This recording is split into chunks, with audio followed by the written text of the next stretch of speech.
महाराष्ट्र में लंबे वक्त से सियासी उठापटक देखने को मिल रही है। ये बात आप बखूबी जानते ही हैं कि एनसीपी अब दो गुटों में बढ़ चुकी है। वरिष्ठ नेता अजीत पवार के बगावत कर देने के बाद अब यहां पर वरिष्ठ नेता शरद पवार डंके की चोट पर अपनी बात रख रहे हैं। उनका कहना साफ तौर पर रहा है कि एक वक्त खाना खाऊंगा, लेकिन एनसीपी को एक बार फिर से मजबूती से खड़ा करूंगा।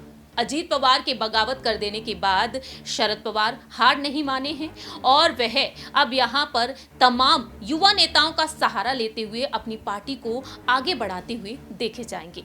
इस बीच सुर्खियों में बने हुए हैं युवा नेता रोहित पवार। नमस्कार, मैं प्रांशु राठौर और आप देख रही हैं नेक्स्ट 9 न्यूज। दरअसल आपको बता दें कि महाराष्ट्र में इस सियासी संकट के बीच इस मुश्किल घड़ी में शरद पवार के साथ खड़े हुए हैं शरद पवार के बड़े भाई के पोते रोहित पवार। रोहित पवार ने डंके की चोट पर अपनी बातें रखी। रोहित पवार का यह भी कहना रहा कि अजीत पवार बेशक एनडीए में शामिल हो चुके हैं, लेकिन जो उनका रिश्ता है वो फिर भी खास रहेगा, क्योंकि एक वक्त अजीत पवार ने उन्हें काफी सहारा दिया है, वो उनके काका ही रहेंगे। लेकिन दूसरी ही तरफ देखा जाए तो वह शरद पवार के साथ राजनीतिक तौर पर खड़े हुए हैं। जी हां, इस वक्त महाराष्ट्र में सियासी संकट के बीच रोहित पवार चर्चा का विषय बन चुके हैं और रोहित पवार के सहारे शरद पवार कुछ अहम रणनीतियां बनाते हुए देखे जाएंगे।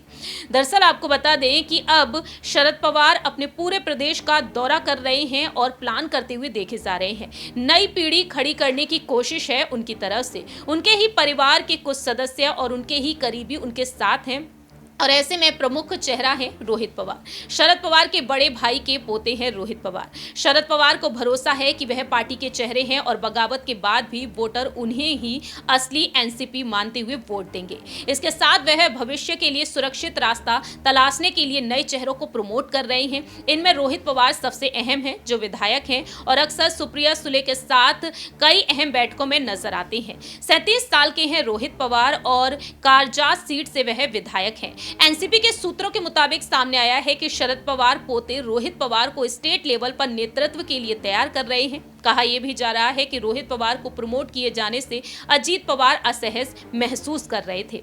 रोहित पवार के साथ साथ यहां पर कुछ और नेता हैं। आपको बता दें कि पूर्व गृह मंत्री आर पाटिल के बेटे रोहित पाटिल भी शरद पवार यहां पर आगे बढ़ाने की सोच रहे हैं। तो फिलहाल देखा जाए यहां पर रोहित पवार को कुछ अहम जिम्मेदारियां दी जाएंगी और ऐसे में देखना यही दिलचस्प होगा कि जो रोहित पवार यहां पर अपनी डंके की चोट पर बात रखे हैं कि अजीत पवार को वह फिर भी काका मानते हैं और जो उनके रिश्ते हैं वो रिश्ते अब भी वैसे ही रहेंगे राजनीति से हटकर। लेकिन देखना यही दिलचस्प होगा कि जो अजीत पवार एनसीपी के अध्यक्ष बन चुके हैं और उप मुख्यमंत्री बन चुके हैं शिंदे सरकार में, क्या वो अजीत पवार यहां पर रोहित पवार को अब टक्कर दे पाएंगे इन राजनीतिक मामलों में? ये देखना काफी ज्यादा दिलचस्प होगा। आखिरकार शरद पवार की ये रणनीतियां कितना रंग लाएंगी, ये वक्त के साथ साथ ही पता चलेगा। इस खास रिपोर्ट में इतना ही। बाकी की तमाम अपडेट्स के लिए देखते रहिए नेक्स्ट 9 न्यूज।